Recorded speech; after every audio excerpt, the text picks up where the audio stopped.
Meus cumprimentos à mesa, aos colegas que estão presentes aqui. Hoje o deputado Luiz Durão referiu-se à questão dos ecodutos. Deputado, nós temos desde o ano passado um projeto tramitando aqui na casa e ele já passou por todas as comissões e foi aprovado por todas as comissões. Nós só estamos aguardando que ele entre na pauta para que a gente possa votar. E aí, aproveitando que a deputada Janete está empenhada nessa questão, o senhor também, quem sabe a gente não consegue aprovar esse projeto e dar um andamento nisso que é tão fundamental, conforme o senhor tão bem retratou aqui no seu discurso, a preocupação ali, principalmente com Soretama, que é a nossa principal e grande reserva. Eu gostaria de falar hoje um pouquinho sobre os acontecimentos em nível nacional de ontem, a cassação do deputado Eduardo Cunha e, ao mesmo tempo, a posse da ministra Carmen Lúcia no STF. A cassação do Cunha, que arrastou-se como uma novela por quase um ano ali, se analisada friamente, esse processo dá uma lição do que é a política no Brasil. O Cunha não era o candidato que era apoiado pelo PT para assumir a Câmara dos Deputados. E depois, para espezinhar o governo federal, o Cunha aceita o processo de cassação da Dilma. Em troca, o PT articula para que o Conselho de Ética aceite a denúncia contra o Cunha. Ou seja, um jogo de poder ali do que é o lamaçal da política brasileira. Nada disso, na verdade, ontem ao assistir aquilo, eu fiquei imaginando, se o PT ali com a Dilma tivesse conseguido fazer um acordo com o Cunha lá atrás, nada disso teria acontecido.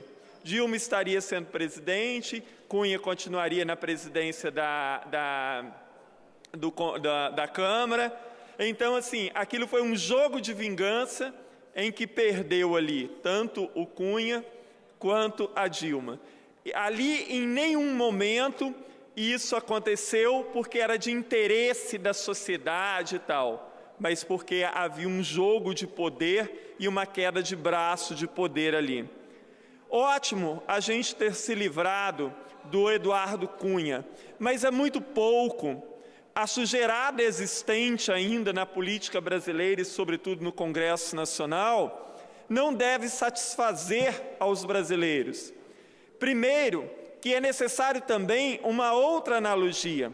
Claro que não seria o caso de ficarmos falando hipoteticamente, mas me pergunto, não fosse esse um ano de eleição municipal, será que Cunha teria sido cassado efetivamente ontem? Então os jornais e todo mundo disse, olha, houve uma surpresa ali, porque precisava de 257 votos e teve 450 e tal, numa segunda-feira que não é dia de sessão na Câmara.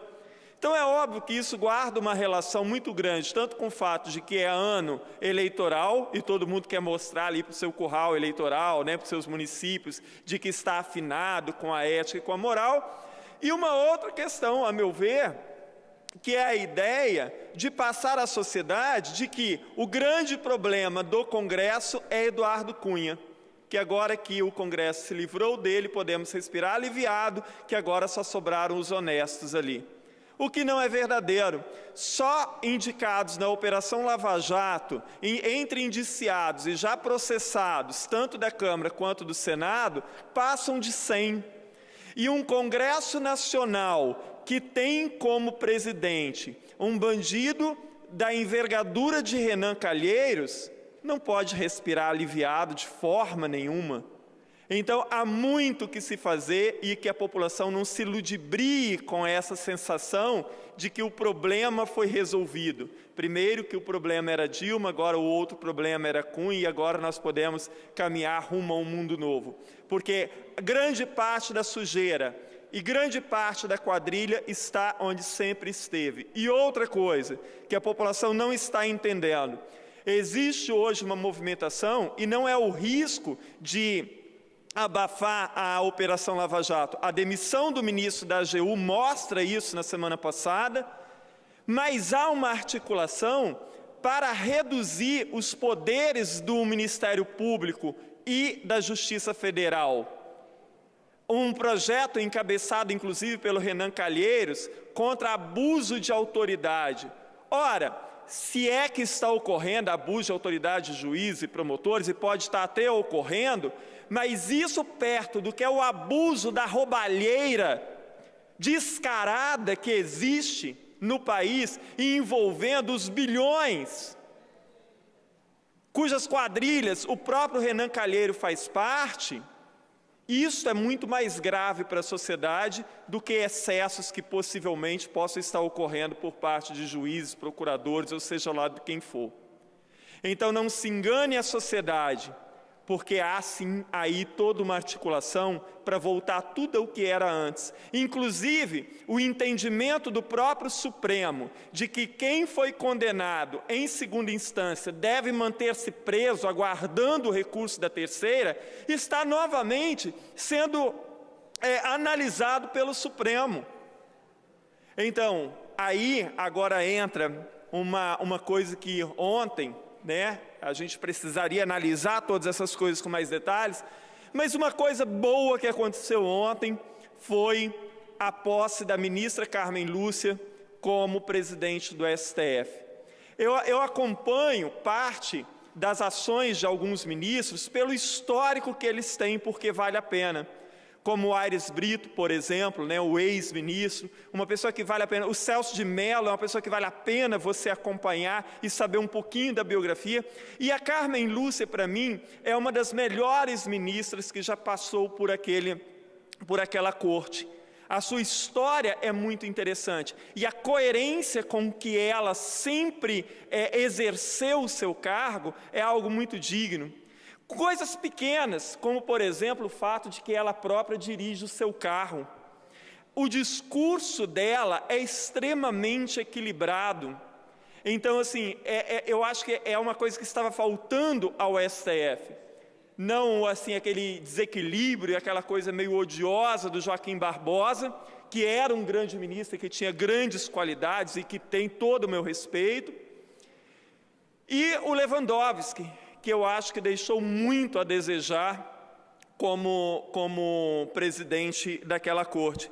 Então, a ministra Carmen Lúcia, num momento tão conturbado da política e da vida nacional, e envolvendo os poderes e gente tão poderosa, ter uma ministra equilibrada, com uma história ilibada e com a capacidade intelectual dela, é um sopro para a vida no Brasil, porque agora, mais do que nunca, o STF vai ser demandado o tempo inteiro por uma infinidade de situações, fora a quantidade imensa de processos que estão lá e que deverão ser julgados, de grandes nomes da política nacional e do meio empresarial também, do poder econômico.